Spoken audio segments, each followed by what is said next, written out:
When it comes to R&D, clinical trials are pivotal, but with the regulatory landscape in Europe changing, the continent is losing ground compared to other markets.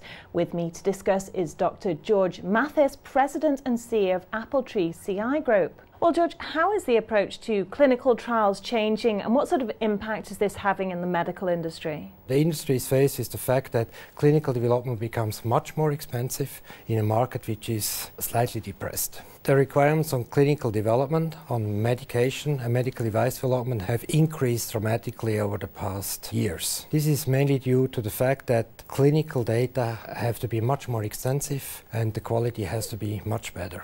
That means that clinical studies have become longer, more complex and more expensive. Adding to this is that sort of all the normal diseases have been addressed, and what the industry is now doing is looking at rarer diseases, which one could not treat in the early days, and now one can, but with highly expensive medicines. So again, this contributes to much more expensive studies. Well, as you said, bringing a drug to market is extremely costly, and actually very few make it in the end. So do you think the governments are doing enough to acknowledge and support this? Should governments really subsidize drug development? I don't think they should. But what they could do is cut red tape and facilitate market entries and market access. To develop a drug, latest figures are between 1.2 and 1.5 billion US dollars. This includes all the attrition. A lot of which you mentioned don't make it to market authorization. Do governments appreciate that? Yes, I'm sure they are aware of that. But the governments have a lot of stakeholders. On the one hand, they have patient groups which want them to bring new drugs to the market. So they will enable and have the duty to enable new drug development. On the other hand, they have the entire taxpayers, which want them to contain costs. Okay, so talk me through the impact on the upcoming medical device regulation in Europe on industry and also on contract research organizations. Medical devices are basically regulated on a self-declaration basis by manufacturers, in which they assure that their devices comply with a number of requirements. This is a fast, non-bureaucratic procedure which has worked well to bring affordable and safe devices to the market. Now, the new regulation will increase more authority, more administration. That's a disadvantage for the industry. The advantage for us as service providers, it needs more clinical work. So it's good news, but that clinical work has also be provided efficiently in order not to raise costs unnecessarily. So bearing all of this in mind, what are the prospects for the healthcare industry in a more controlled, cost-sensitive environment? The healthcare industry really has good prospects.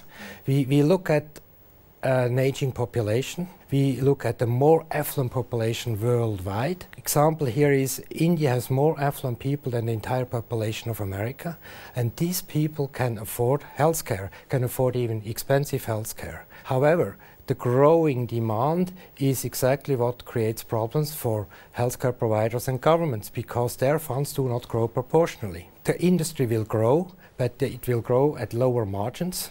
And pharmaceutical and medical device companies need to possibly rethink their business models to cope with this challenge. Do you think small and mid-sized service providers will actually survive this current consolidation wave? In my opinion, not many really small companies, service providers, will survive. It's inconceivable that a company like Allergan or Pfizer partners with a 50-people outfit. So they need to grow. Also, what the big companies want, they want full service providers, really full service providers. Those who may survive, small to mid-sized companies who may be able to survive, are very specialized companies, specialized in geographical areas, specialized in expertise or in medical indications. And what trends are we currently seeing in the market?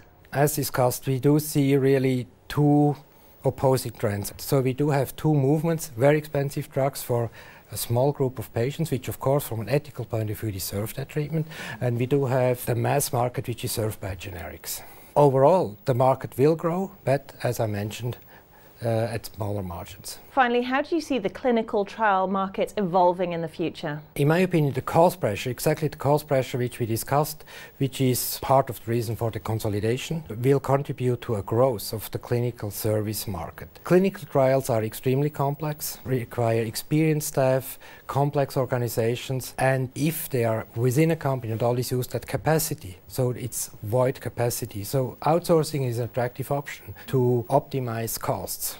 And that's what we are seeing. So perspectives for healthcare providers, clinical trial service organizations is good. But they need, as we discussed, to adapt to the situation, maybe to grow, and there will be much competition.